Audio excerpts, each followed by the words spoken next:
सब प्रिवेंट कर पाए। उस आर्ट को समझाने के लिए प्राणायाम दिया गया है।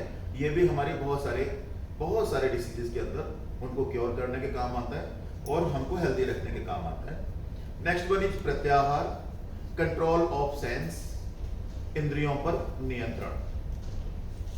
इंद्रियों पर नियंत्रण से मतलब ये होता है कि दो तरह की इंद्रियां होती हैं, एक होती है अंतर्मुखी, एक होती है बाह्यमुखी, कर्मेंद्रिय एंड ज्ञानेंद्रिय। ज्ञानेंद्रिय जो हमारी सेंस करने के काम आती हैं, और कर्मेंद्रिय वो होती हैं जिनको जनरली हम लोग कार्य करने के लिए प्रयोग करते हैं, जैसे हाथ हुआ, पैर हुआ, माउथ हुआ। तो इन कर्मेंद्रियों और ज्ञानेंद्रियों को कंट्रोल में रखना। बहुत बार ऐसा होता है कि हम कुछ बोलना नहीं चाहते, लेकिन हैबिट है हमारी, उल्टा सीधा बोल जाते हैं, बाद में लगता है वो गलत हो गया। तो इस तरह की चीजों से प्रिवेंट होना, इनको कंट्रोल में रखना, इसको हम लोग बोलते हैं प्रत्याहार।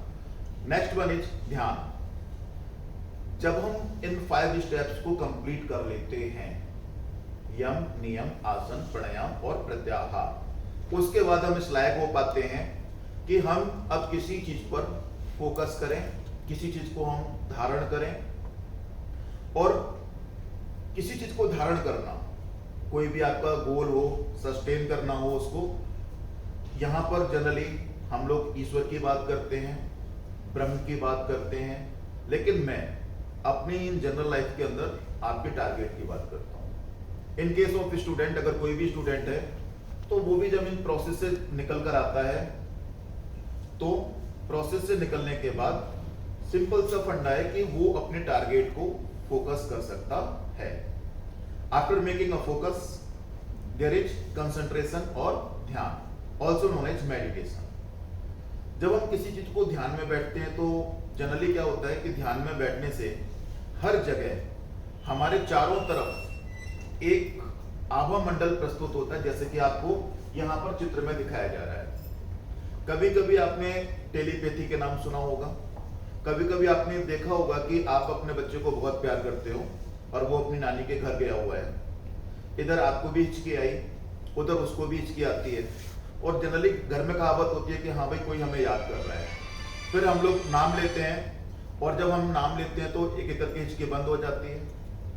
तो ये जितनी भी प्रोसेस हैं जो पुराने जमाने में हमारे घरों में यूज होती हैं, it is the part of ध्यान।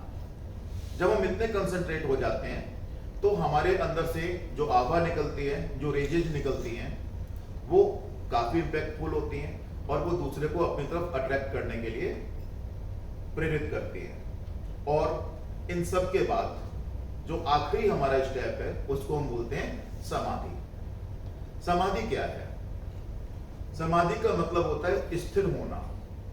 किसी भी जगह पर आप अगर सैचुरेटेड हो जाते हैं, इस अवस्था को हम लोग बोलते हैं समाधि। फॉर एग्जाम्पल, आपने जो भी टारगेट बनाया और आप उस टारगेट को अचीव करने के लिए कंसंट्रेट हो गए।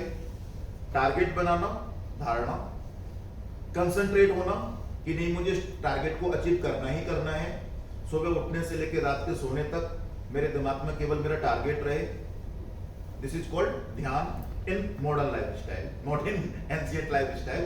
पुराने जमाने में ध्यान का मतलब बिल्कुल अलग हुआ करता था। वहां पर हर चीज का केंद्र ईश्वर था, और यहाँ पर हम लोगों की जिंदगी में हर चीज का केंद्र हम अपने तरीकों से बदल सकते हैं। और लास्ट में जब हम बात करते हैं समाधि की, तो मेरे हिसाब से समाधि का मतलब होता है स्थिर होना।